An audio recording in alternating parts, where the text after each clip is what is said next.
ডিগবৈ ৩ নং বৰবিলত বজ্ৰপাত পৰি অকাল মৃত্যু এজন লোকৰ। জানিব পৰা মতে মৃত লোকজনৰ নাম হৰিনাথ বৰুৱা, বয়স 52 বছৰ। পুৱাই ঘৰৰ পৰা পথাৰলৈ বুলি ওলাই অহাৰ পাছত কঠীয়া তুলি থকাৰ অৱস্থাতে বজ্ৰপাত পৰি মৃত্যু হয় লোকজনৰ। স্থানীয় ৰাইজে পথাৰত কাম কৰিবলৈ অহাৰ মুহূৰ্তত বহু পলমকৈ প্ৰত্যক্ষ কৰাত উদ্ধাৰ কৰে মৃতদেহটো। ইতিমধ্যে আৰক্ষী উপস্থিত হয়গৈ ঘটনাস্থলীত।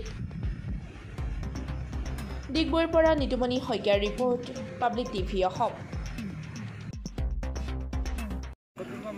তেওঁ 4মান বজাত ঘৰৰ পৰা ওলাই আহিছিলে, আহি পথাৰত কাম কৰি আছিলে। কাম কৰি থাকোঁতে প্ৰায় 4:30মান বজাত আমিও এটা চাইডত আছিলোঁ, ৰাউণ্ডকৈ মৰা শুনিলোঁ। শুনাৰ কাৰণে চাইছোঁ নাই, মানুহ চব পথাৰৰ পৰা গুচি গ'লগৈ।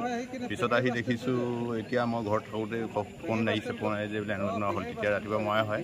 তাৰপৰা আকৌ ঘৰৰ পৰা মানুহ আহি চাওঁতেহে দেখি পাইছে যে ডেড বডিটো পানীত পৰি আছে।